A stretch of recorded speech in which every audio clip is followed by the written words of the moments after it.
اسلام کی وہ پہلی جنگ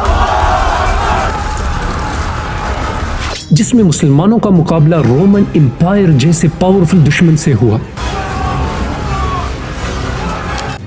ایک ایسی جنگ جہاں مدینہ سے صرف 3000 مجاہد روانہ ہوئے اور ان کے سامنے تھی رومن امپائر کی لاکھوں کی فوج۔ ایک ایسی جگہ جس کا نام تھا موتا، جہاں زمین بھی کام اٹھی تھی جب مسلمانوں کے 3 بڑے جنرلز حضرت زید بن حارثہ، حضرت جعفر بن ابی طالب اور حضرت عبداللہ بن رواحہ رضی اللہ تعالی عنہ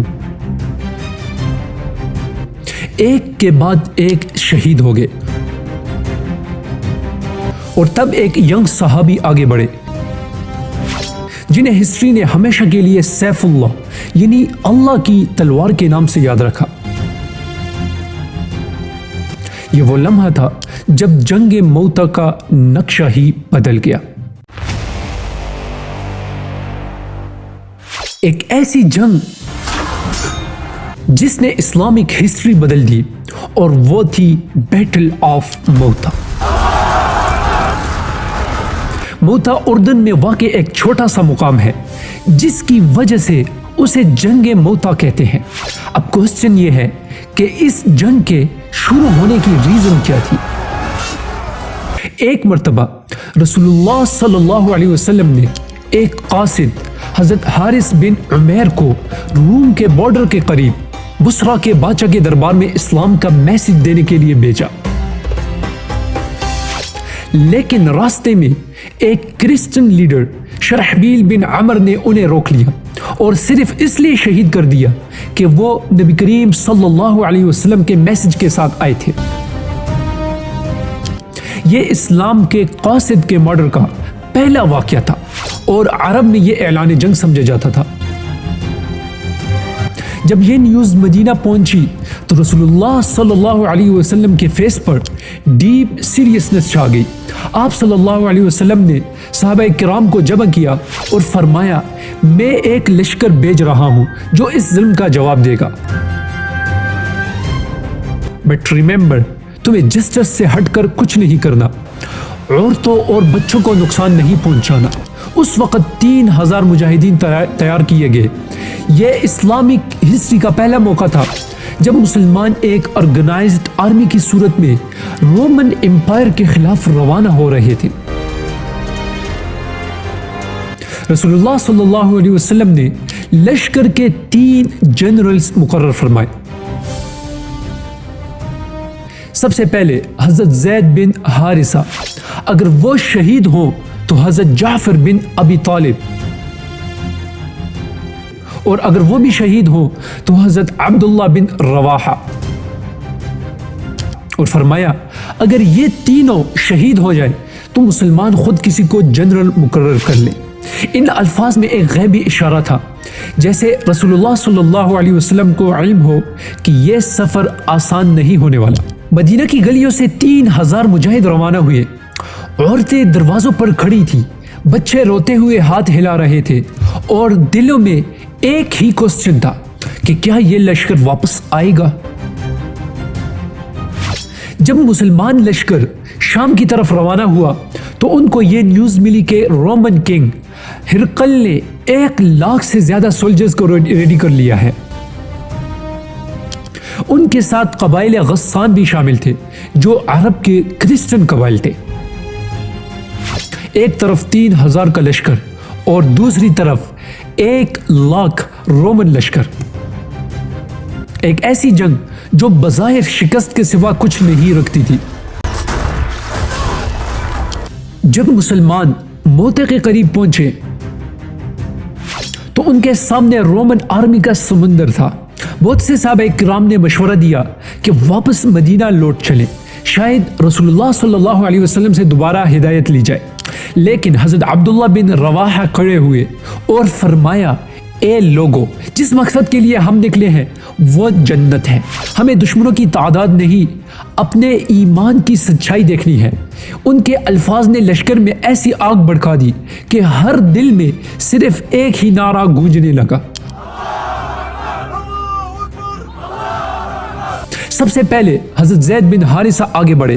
وہ نبی کریم صلی اللہ علیہ وسلم کے آزاد کردہ غلام تھے، مگر اسلام میں ان کا لیول سرداروں سے بھی بلند تھا۔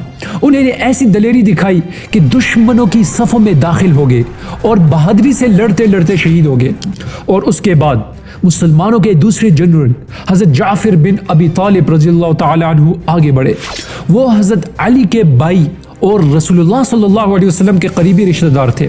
حضرت جعفر نے اپنے گھوڑے کو ذبح کر دیا تاکہ میدان نہ چھوڑے اور اسلام کا جھنڈا تھامے لڑتے رہے، یہاں تک کہ ایک ہاتھ کٹ گیا، پھر دوسرا، اور آخرکار جسم میں 70 سے زائد زخم کھا کر زمین پر گر گئے اور شہید ہو گئے۔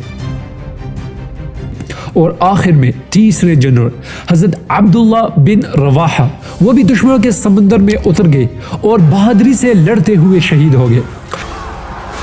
اب لشکر کے پاس کوئی بھی کمانڈر نہ رہا، دشمن چاروں طرف سے گھیر چکا تھا۔ گرد و غبار سے آسمان ڈھک گیا تھا، مسلم سولجرز پسپا ہو رہے تھے۔ اس وقت ایک ینگ مجاہد آگے بڑھا، حضرت خالد بن ولید۔ ابھی چند مہینے ہی گزرے تھے کہ وہ اسلام قبول کر کے مدینہ آئے تھے، مگر رسول اللہ صلی اللہ علیہ وسلم نے ان کے بارے میں فرمایا تھا کہ خالد اللہ کی تلوار ہے۔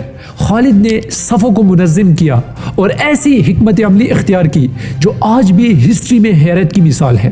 میدان موتہ میں جب حضرت خالد بن ولید رضی اللہ تعالیٰ عنہ اترے تو منظر دل دہلا دینے والا تھا۔ تینوں جنرلز شہید ہو چکے تھے، دشمن کا سمندر چاروں طرف سے مسلم سولجرز کو گھیر چکا تھا اور مسلمانوں کے قدم ڈگمگا رہے تھے، لیکن حضرت خالد بن ولید رضی اللہ تعالیٰ عنہ نے اپنے گھوڑے کو سنبھالا، ایک لمحے کے لیے آسمان کی طرف دیکھا اور دل میں کہا یا اللہ یہ تیری راہ ہے۔